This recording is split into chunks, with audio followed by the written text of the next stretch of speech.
एक बार एक प्रोफेसर ने अपनी क्लास में एक शादीशुदा लड़की को खड़ा किया और कहा, बोर्ड पर ऐसे 25 से 30 लोगों के नाम लिखो जो तुम्हें सबसे ज्यादा अजीज हो। लड़की ने तामील करते हुए पहले अपने खानदान के अफराद, फिर करीबी रिश्तेदारों, दोस्तों, पड़ोसियों और साथियों के नाम लिख दिए। अब प्रोफेसर ने मुस्कुराते हुए कहा, इनमें से वो 5 नाम मिटा दो जो तुम्हें सबसे कम पसंद हो। लड़की ने अपने दोस्तों के नाम मिटा दिए। प्रोफेसर ने फिर कहा, मजीद 5 नाम मिटा दो। लड़की ने थोड़ा सोचा और अपने पड़ोसियों के नाम साफ कर दिए। प्रोफेसर ने अब 10 मजीद नाम मिटाने का हुक्म दिया। लड़की ने बोझल दिल के साथ अपने सगे रिश्तेदारों के नाम भी मिटा दिए।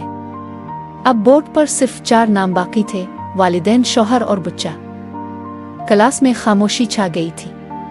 प्रोफेसर ने संजीदगी से कहा, अब उनमें से मजीद 2 नाम मिटा दो। लड़की शदीद कश्मकश में पड़ गई। बहुत सोचने के बाद इसने इंतहाई दुखी होकर अपने माँ बाप के नाम मिटा दिए। सब लोग दंग रह गए, लेकिन खामोश थे, क्योंकि वो जानते थे कि ये महज एक खेल नहीं बल्कि एक जज्बाती इम्तिहान है। अब बोर्ड पर सिर्फ 2 नाम बच गए थे, शौहर और बेटा।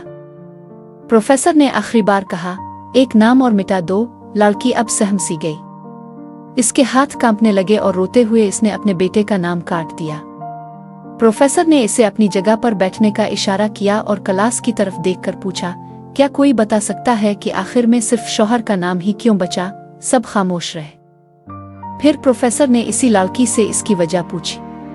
इसने पुरनम आंखों के साथ जवाब दिया, मेरा शौहर ही मेरा वो साथी है जो जिंदगी के हर दुख सुख में मेरे शाना बशाना खड़ा रहता है।